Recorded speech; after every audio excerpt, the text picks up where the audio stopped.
they'll know you've arrived when you drive up in the 1958 Edsel, the car that's truly new from nameplate to taillights. The lovely Ford Edsel, everyone's favorite.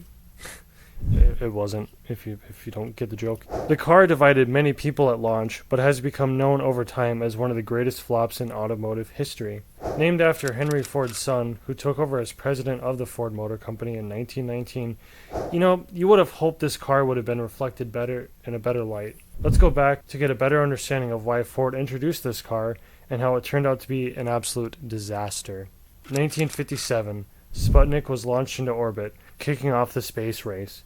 Waymo introduced the first aerodynamic plastic discs, now known as the Frisbee. And little known John Lennon and Paul McCartney would meet for the first time. Over at Ford, however, they were preparing to launch one of the most infamous models in their lineup, albeit for the wrong reasons. The Edsel was basically doomed from the start. It wasn't even supposed to be a thing. Ford's executive vice president, Ernest Breech, in essence, the Edsel's father, no, not in confusion with the actual person, convinced the company's top management that upscale midsize models would succeed based on early 50s market research and a thriving U.S. economy. Chairman Henry Ford II was understandably nervous about risking his father's good name with a model venturing into uncharted waters. Well, the Edsel label was approved in his absence, so, yeah.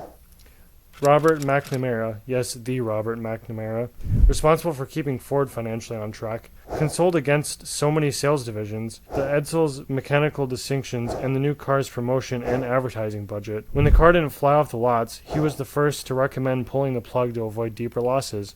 Smart man. Well, Ford went ahead, and at first it seemed like a great idea. There was a ton of hype leading up to the release of the car. Dubbed E-Day, September 4th, 1957, it was almost as disastrous as that other September event.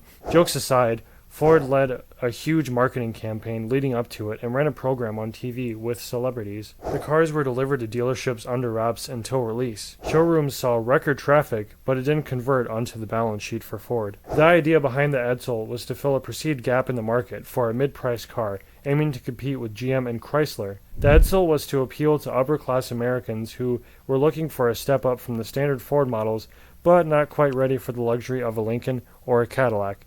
This, of course, didn't go very well. Ford wanted to slot the Edsel right between Ford and Mercury. Well, it didn't quite fit, as the gap between the most expensive Ford and cheapest Mercury was a measly $136. There wasn't much wiggle room for the Edsel to fit. So, basically, the Edsel's biggest competitors were none other than, Ford and Mercury. Brilliant work there. On top of that, just a few weeks after the Edsel's release, the U.S. was hit with a recession. Buyer preferences swiftly shifted towards economy cars. During the recession, upscale brands like Nash, DeSoto, and Hudson went under. Quality issues didn't help its case either. From power steering failures to welds, the list was almost endless.